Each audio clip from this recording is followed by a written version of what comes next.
제가 딱 이렇게 세모임 곳을 보다가 한 공동체를 보고 나서 와, 우리 성도님 참 멋지다. 다 성경을 많이 읽으시는데 98장을 읽으신 성도님이 있어서 제가 오, 많이 읽으셨다. 제가 그렇게 98절이 아니라 맞죠? 98장이잖아요. 그렇죠? 그래서 와, 우리 성도님들 진짜 대단하시다. 대단하시다. 그렇게 생각이 들었어요.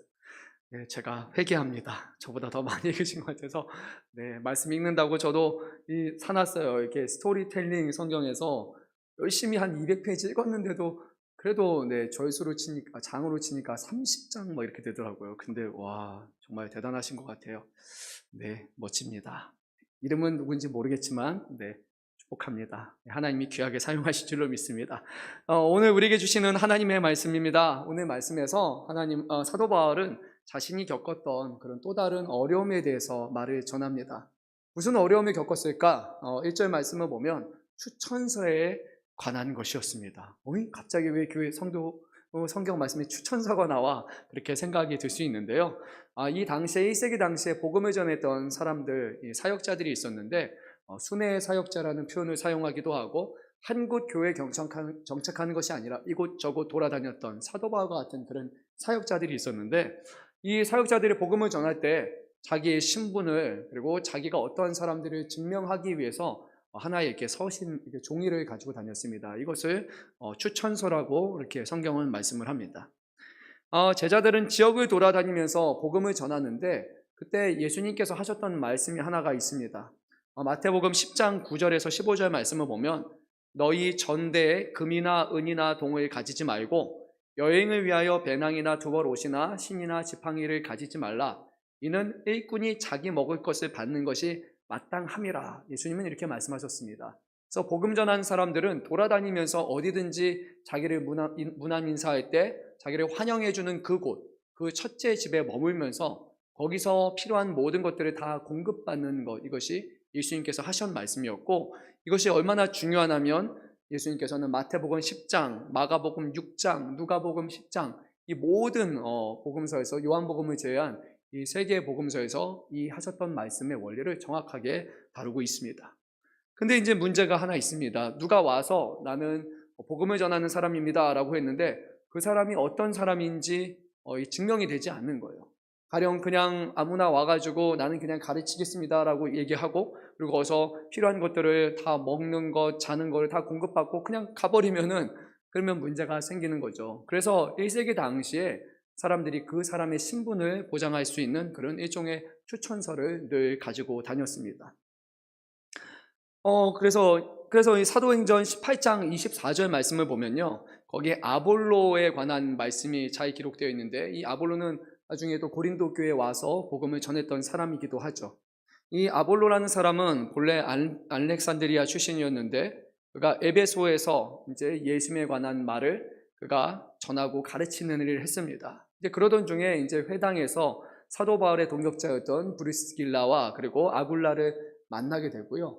그리고 이 두 사람은 이 아볼로가 전하는 그 복음에 관한 말씀을 들었는데 거기서 조금 빠진 것이 있어서 그것을 더 보완을 해서 그에게 가르치게 됩니다. 그리고 나서 이후에 이제 아볼로가 계속해서 하나님의 복음을, 예수님의 복음을 전하는 사명을 감당하게 됩니다. 에베소를 떠나서 이제 아가야로 그가 건너가고자 했는데 그때 그 주변에 함께했던 교회의 또 형제들이 또 성도들이 그를 격리하면서 편지를 하나 써줬습니다. 그래서 이 편지를 가지고 아가야에 가게 되면 거기서 너를 환대하고 너를 영접해주는 사람이 있을 것이다. 그래서 돈을 들고 가서 네 돈으로 하는 것이 아니라 하나님의 말씀 붙들고 가면 그곳에 하나님께서 예비하신 사람, 환대하는 교회를 이미 주셨을 것이다. 이렇게 하면서 추천서를 쓰게 됩니다. 오늘날에도 이제 저와 같은 목회자도요, 어느 교회, 어느 이제 신학교를 나왔느냐라는 것이 상당히 중요하죠. 총에 인준된 그런 허가된 그런 신학교인가, 또 아니면 이게 정말 정통인가, 아니면 좀 비정통인가, 좀 자유주의인가, 아니면 우리와 같이 복음주의인가, 이런 것을 하나에 증명하기 위해서 우리는 뭐 졸업장 또는 우리가 나중에 강도사 고시 그리고 나중에 목사 고시를 치르면서 학교로부터 그리고 노회로부터 총회로부터 정확하게 그 자격을 이제 증명받아야지만 이 사람이 하나님의 복음을 전하는 데 있어서 투로 말하지 않고 정확한 복음을 전하는 사람이다 하고 그것을 이제 인정하는 절차를 밟아야 됩니다. 근데 이제 사도 바울의 경우를 보게 되면요, 이 고린도 교회를 방문했을 때 그가 나 이후에 방문했을 때 한 가지 문제가 불거졌는데, 아볼로는 추천서를 받아왔는데 사도 바울은 자신의 신변을 보장하는 그런 추천서를 받아오지 않았던 거예요. 그래서 거짓 사도들이 예루살렘에서 왔다라고 스스로 주장하는 거짓 사도들이 이것을 사도 바울에게 책을 잡아가지고 그는 추천서가 없으니까, 그 자신의 신변을 증명할 수 있는 그런 서류가 없으니까 그는 잘못된 것이다, 그는 사도가 아니라 그는 잘못된 복음을 전하는 사람이다라고 이제 모함을 하기 시작합니다. 그래야 해서 오늘 말씀에서 사도 바울은 이것을 아주 적극적으로 그는 해명을 하는데요, 우리 한번 1절 말씀을 읽도록 하겠습니다. 우리가 다시 자천하기를 시작하겠느냐? 우리가 어찌 어떤 사람처럼 추천서를 너에게 붙이거나 혹은 너에게 받거나 할 필요가 있느냐? 근데 우리가 잘 아는 대로요, 사도 바울이 이 고린도 교회를 세운 설립자로 알려져 있습니다. 주 50년경에 제2차 전도 여행을 하던 중에 고린도 지방을 방문해서 그가 회당에서 그리스도의 복음을 강론하면서 세워진 교회가 바로 고린도 교회예요. 그런데 이제 고린도 교회가 다른 사람들이 이곳에 오고 가면서 그 교회의 영적인 분별력을 잃어버렸고 이상한 주장을 하는 사람들의 말에 이제 현혹이 되어서 그러면 왜 사도 바울은 추천서가 없었느냐? 라고 그것을 오히려 문제 삼아서 그를 이제 받아들이지 않게 됩니다. 그래서 사도 바울이 왔을 때 아마도 이 추천서가 없다는 이유로 그를 운전박대하는 일이, 이상한 일이 벌어집니다. 그가 세웠는데 그가 환영을 받지 못하게 돼요. 근데 사도 바울은 이 사건에 대해서 그 자리에서, 야, 내가 고린도 교회를 세운 사람인데, 내가 복음 전하고 내가 일을 시작했는데 왜 나에 대해서 이렇게 함부로 말하느냐라고 거기서 이렇게 말하는 것이 아니라, 책망하고 가르친 것이 아니라, 오히려 사도 바울은 다시 돌아와서 이 서신을 통해서 그 사실을 그들에게 전하면서 그 문제를 바로잡고자 했습니다. 예상컨대 말이라는 것이 우리가 구두로 하다 보면 그 말에 대해서 오해되고 또 그것이 잘못 받아들여지는 경우에 그것을 통해서 와전되는 그런 문제가 발생할 수 있어요. 말은 늘 그렇습니다. 그래서 이 서신은 하지만 정확한 내용을 전달하는 데 있어서 문자 그대로 써 있기 때문에 훨씬 더 유용하다라는 그런 장점이 있어요. 그래서 사도 바울은 오늘 말씀에서 고린도 교회의 설립자인 나에게는 이런 추천서는 필요하지 않다라고 그는 이 사실을 분명하게 밝혔습니다. 그 이유는 한 가지입니다. 그가 교회를 세웠다는 것 자체가 아니라 그가 교회를 세울 수 있었던 것은 그는 예수 그리스도의 사도로서, 하나님의 사자로서 하나님으로부터 부여받은 그런 대리적인 권한이 있었기 때문에 그것으로 충분하다는 겁니다.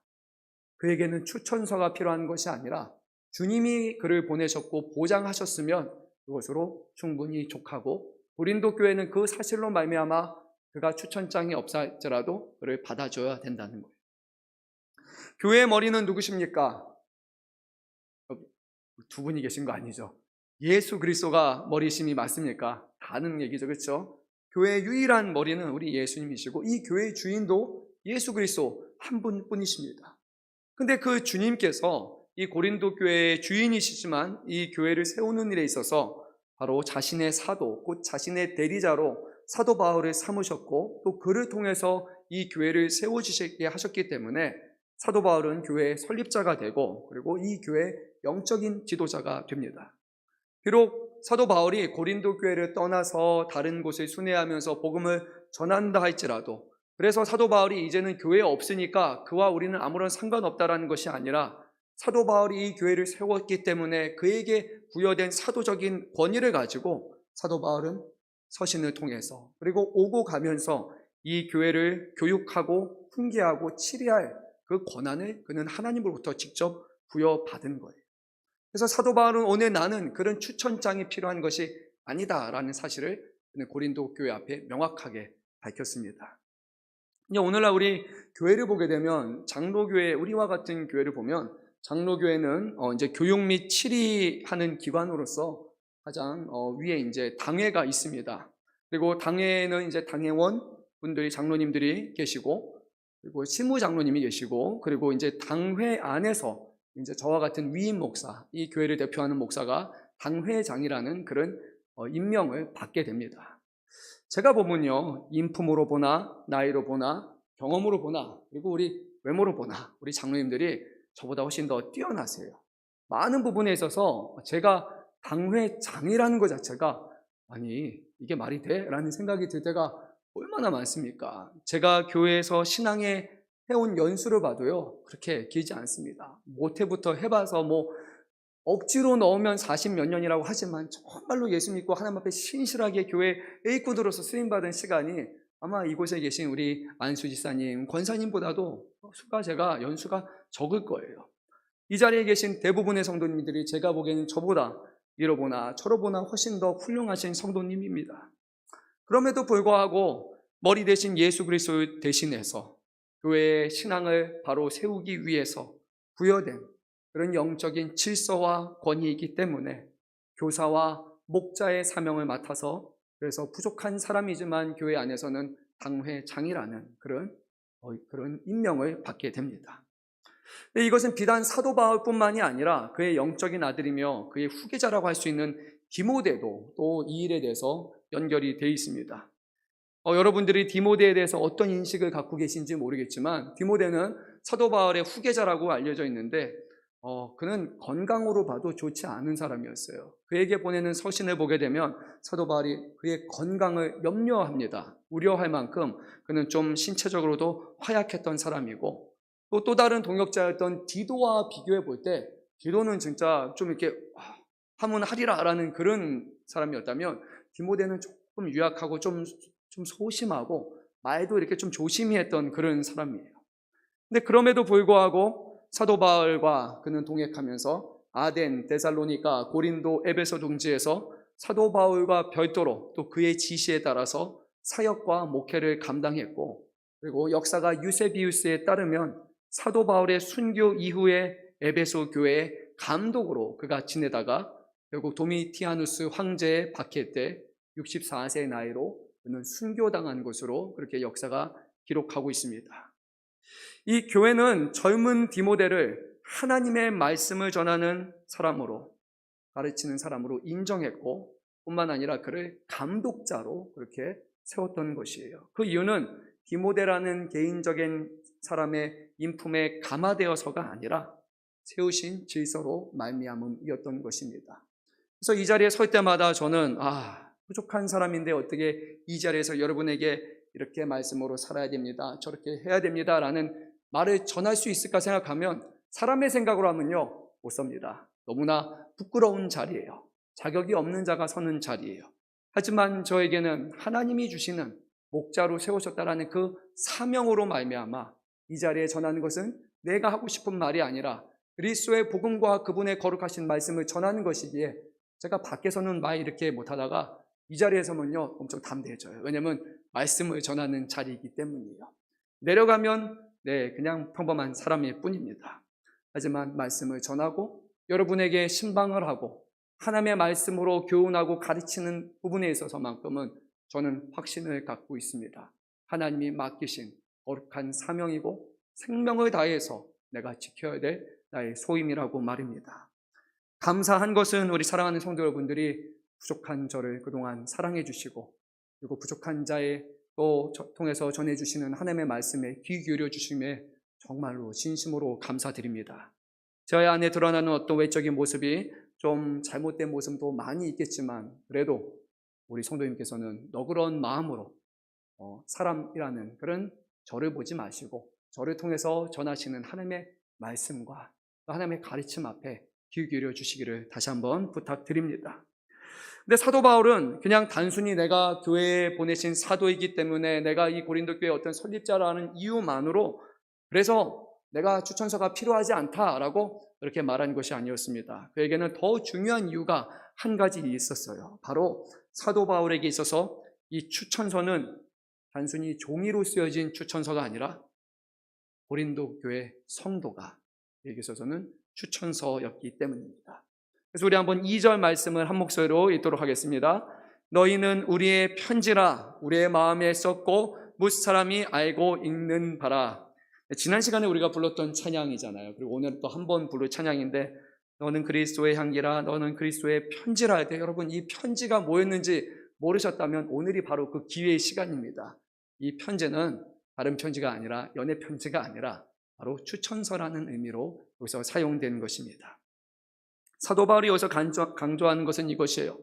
추천장은 사람이 그 사람이 어떤 사람인지를 추천하고 또 보장하는 거에 있어서 또 이렇게 쓰는 건데, 지금 다른 누가 써주는 나에 대한 추천장보다 나에게 더 확실한 추천장은 바로 지금 교회 성도라는 것입니다. 이 추천장은 글로 쓴 추천장이 아니라 우리의 마음에 쓰여진 추천장이고, 그리고 이 추천장은 모든 사람들이 성도의 모습을 보면서 참된 추천장이라는 것을 다 알고 읽을 수 있다라고 그렇게 말씀을 합니다.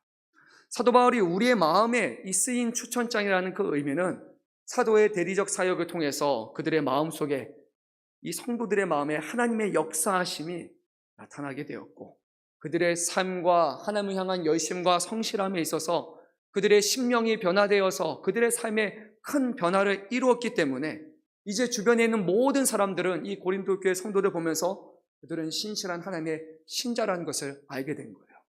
사도 바울은 살아서 역사하시는 성령이 이루어진 그들의 마음속에 쓴 이 편지야말로, 이 추천서야말로 내가 어떤 사람인지를, 내가 하나님 앞에 어떤 일을 감당하는 사람인지를 가장 잘 드러내는 나의 추천장이다라고 그렇게 오늘 고백을 합니다. 이 추천서가 더 확실한 이유는 바로 3절에 나와 있는데, 우리 3절 말씀도 읽도록 하겠습니다. 너희는 우리로 말미암아 나타난 그리스도의 편지니 이는 먹으로 쓴 것이 아니요 오직 살아계신 하나님의 영으로 쓴 것이며 또 돌판에 쓴 것이 아니요 오직 육의 마음판에 쓴 것이라. 아멘. 고린도 교회가 사도 바울의 추천서입니다. 근데 이 추천서는 자기가 혼자 쓰는 게 아니잖아요. 추천하는 인이 있어요. 다른 사람이 대신 써준 겁니다. 그러면 이제 질문이에요. 고린도 교회, 그러니까 사도 바울의 추천서는 누가 써줬을까요? 그렇죠. 네, 오늘 성경에 나와 있죠. 누굽니까? 그리스도라고 성경은 분명히 그렇게 말씀합니다. 바로 예수님이 써주신 추천장이다. 하나님의 거룩하신 영을 통해서 써주신 추천장이다고 오늘 성경은 그렇게 말합니다. 이 얼마나 멋진 표현입니까? 너희는 그리스도의 편지라. 너는 그리스도의 향기라. 얼마나 멋진 표현입니까?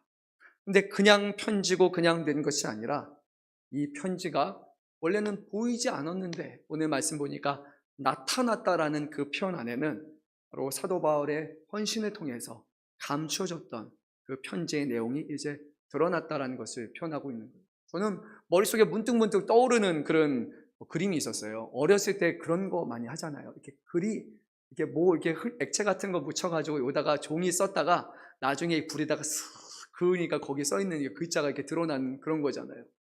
약간 그런 모습이 저에겐 보여줬던 거예요.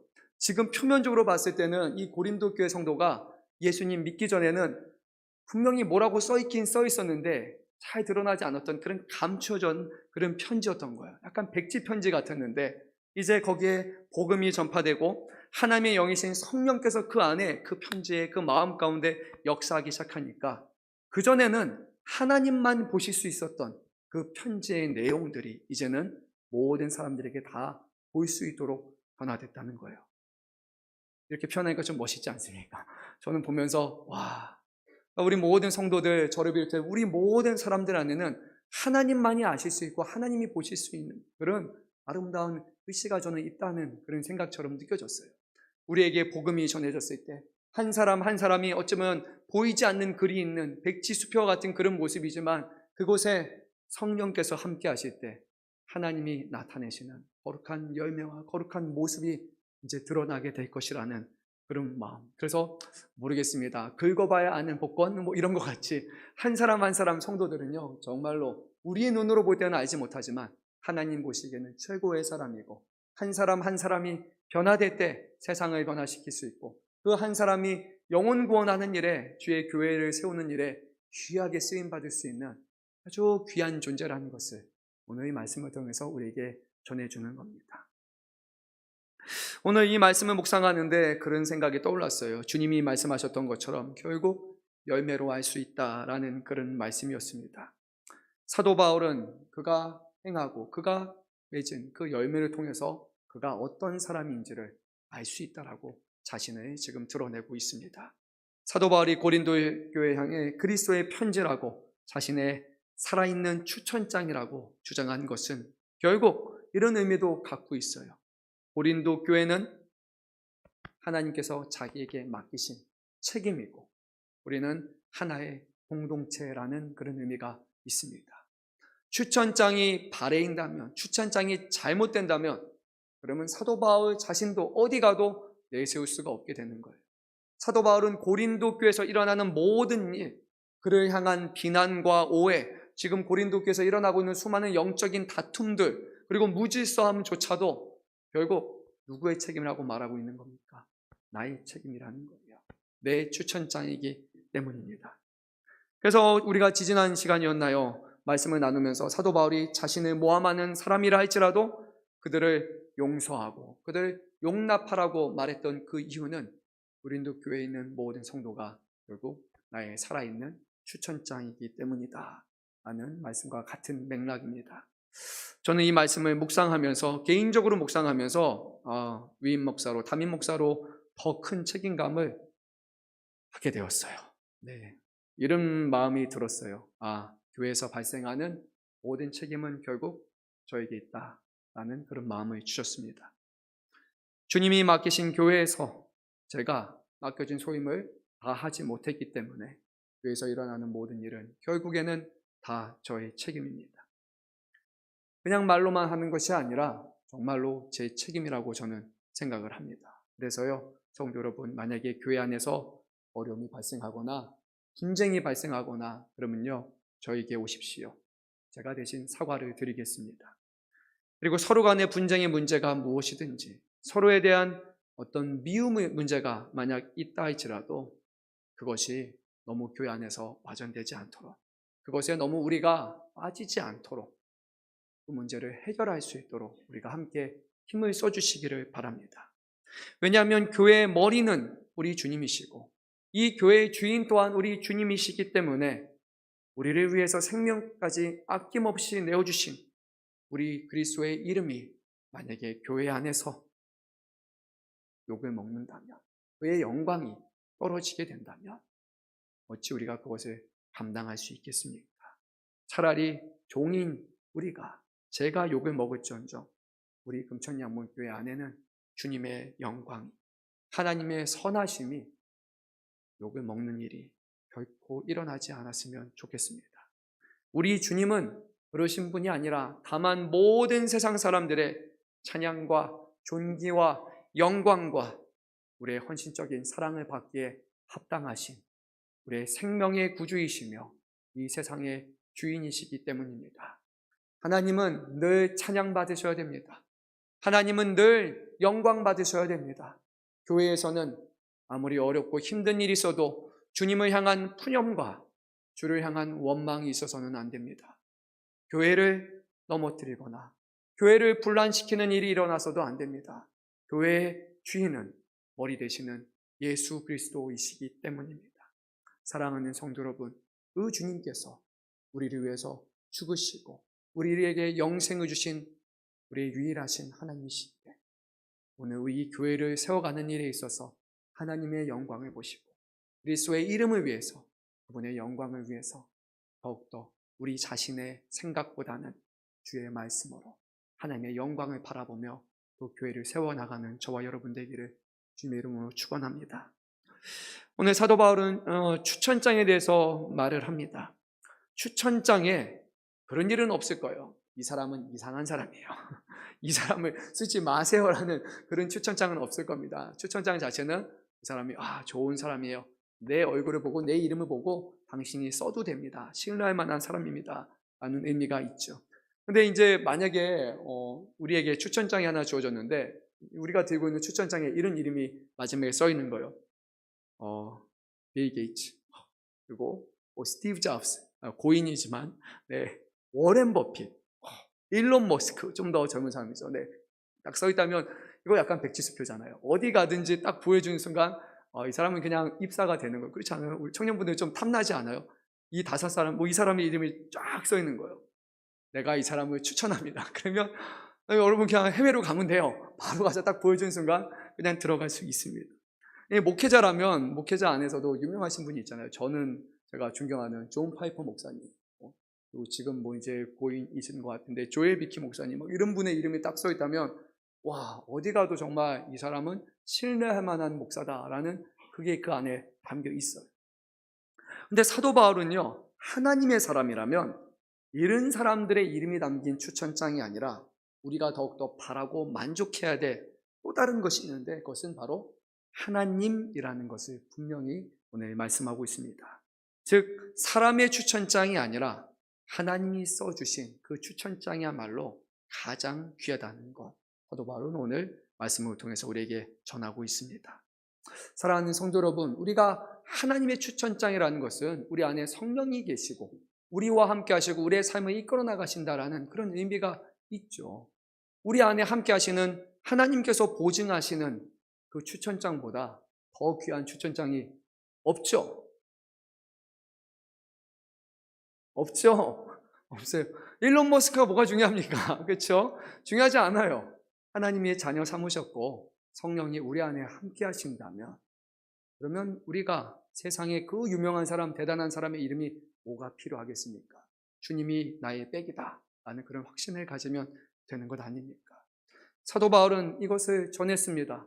하나님이 써주신 추천장, 그거 하나만이라면 나는 더 이상 다른 것이 필요하지 않고 이것으로 만족하겠다라고 말합니다. 사랑하는 성도 여러분, 어디 가셔서 이 확신을 가지기 바랍니다. 하나님의 자녀다라는 게요, 일론 머스크보다 훨씬 대단한 겁니다.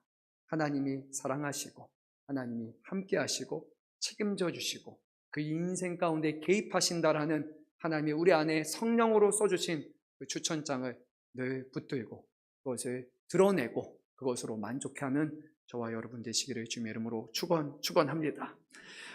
이어서 사도 바울은 이렇게 말합니다. 이어지는 말씀에서 이 추천장이라는 것과 이제는 율법이라는 것과 연결시켜서 말합니다. 어떤 의미냐면요, 율법, 조문이라는 것이 있으며, 조문이라는 것은 어디에 써진 것을 이렇게 문서가 된 것, 그런 것을 의미하는데, 이 율법은 분명히 그 자체로는 기석에 세워진, 돌에 세워진 그런 율법 조문에 불과해요. 거기에는 어떤 생명도 없고 그 안에서 일하는 어떤 힘도 없고, 다만 그 하는 일은 사람들의 감추어진 죄를 드러내는 것이지 않습니까? 사도 바울은 이제 구약에서 말하는 율법 조문과 새 언약의 일꾼이 된 그런 자신의 사역, 곧 성령의 인도하심에 우리가 행하는 사역을 비교하면서 말하는데요, 내용이 좀 길지만 요약해서 말씀드리면, 구약의 율법은 돌에 쓰인 조문, 그리고 말씀드렸던 것처럼 감춰진 죄를 드러내고 우리를 하나님의 심판대 앞에 인도하는 역할을 하기 때문에, 결국 6절 말씀을 보면 이 율법은 어떤 역할이라고 써 있습니까? 사람을 살리는 겁니까? 아니면 어떻습니까? 죽이는 것이라고 말합니다. 두렵지 않습니까? 율법은 우리가 하나님 앞에 죄 있다, 심판받아 죽어야 된다라는 사실을 드러내는 역할이에요. 물론 그 자체는 거룩한 것이에요. 하나님이 주신 것이기 때문이에요. 하지만 율법 조문은, 사람을 살리는 조문은 결코 아닙니다. 그런데 사도 바울은 하나님의 사람이고 성령의 사람이 되어서 새 언약의 일꾼이 되었기 때문에 그 안에 역사하시는 영을 통하여서 율법 조문과 같이 사람의 죄만 깨닫게 하고 심판대로 가져가서 죽이는 것에 끝나는 것이 아니라 그 영에 통하여서 각 사람 안에 하나님의 말씀으로, 하나님의 영으로 충만하게 하여서 사람을 살리는 일을 한다고 그는 전합니다. 무엇이 더 귀한 것입니까? 율법의 사역, 구약에서 이스라엘 백성이 했던 것도 귀한 것이지만, 영광된 것이지만, 더 중요한 것은 사람을 죽이는 것이 아니라 살리는 것 아닙니까? 죄를 깨닫게 하는 것에서 끝나는 것이 아니라 그 죄에서 구원받고 벗어날 수 있는 그 심령을 변화시키는 능력이 있는 성령의 사역이 가장 귀한 것 아닙니까? 그래서 사도 바울은 돌에 써서 새긴 율법의 조문, 직분의 영광이 있지만 그 영광이 사뭇 구약 시대에 보게 되면 광채가 드리워서 정말 모세가 하나님을 대면할 때 그 빛이 그의 얼굴에 비쳐서 사람들 앞에 환하게 비춰질 만한 엄청난 빛이었지만, 그 빛은 잠시 후에 사라질 빛이었기 때문에 그 정도의 영광이지만 하지만 성령 안에 살아가는 사람들의 통해서 이루시는 그 역사는 영혼을 살리는 일이기 때문에 그 영의 직분은 구약의 모세 얼굴에 비쳤던 그 빛보다 훨씬 더 환하고 빛나는 영광의 빛이라고 오늘 성경은 말씀하고 있습니다. 율법은 정죄하는 역할을 합니다. 하지만 저와 여러분과 같이 성령 안에서, 그리스도 안에서 영의 직분을 받은 우리들은 한 사람을 그리스도 안에서 의롭게 하여 구원받게 하는 일을 감당하기에 모세의 영광과 비할 수 없는 더 큰 영광의 사명을 받았습니다. 우리가 구한 것도 아니지만 하나님은 우리를 사랑하시고 우리의 각자의 마음속에 어떤 글이 담겨질지를 아셨기 때문에 수많은 사람들 가운데 저와 여러분을 이 영광된 직분으로 불러주셨다는 것입니다.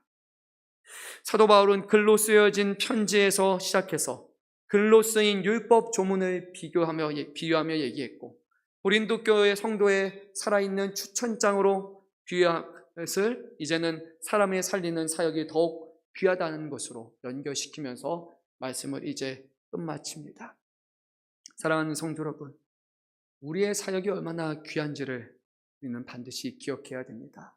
사람을 살리는 것, 영의 사역이라는 것을 기억한다면 이 직분과 이 사명은요, 세상에서 우리가 맡는 어떤 직분보다 훨씬 더 귀한 것이, 그것이 만약에 대통령이라 할지라도, 국회의원이라 할지라도, 요즘 유행하는 사람들이 다 원하는 사자, 의사라 할지라도 그것은 사람을, 영혼을 살리는 것과는 가히 비교할 수 없는 가장 위대하고 가장 영광스러운 직분이라는 겁니다.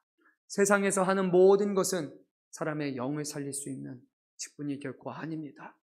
단지 세상에서 잘 살아가기 위해서 필요한 것이지만 진정으로 영광된 직분은 하나님 앞에 쓰임을 받아서 하나님을 알지 못하는 영혼의 밝은 빛을 비추며 그 안에 감춰진 편지를 드러내게 해서 그 사람이 하나님 앞에 영광된 사람으로 영원히 살도록 행하고 인도하는 가장 아름다운 직분, 그것이 저와 여러분에게 주신 하나님의 자녀요 성도라는 직분임을 기억하시기 바랍니다.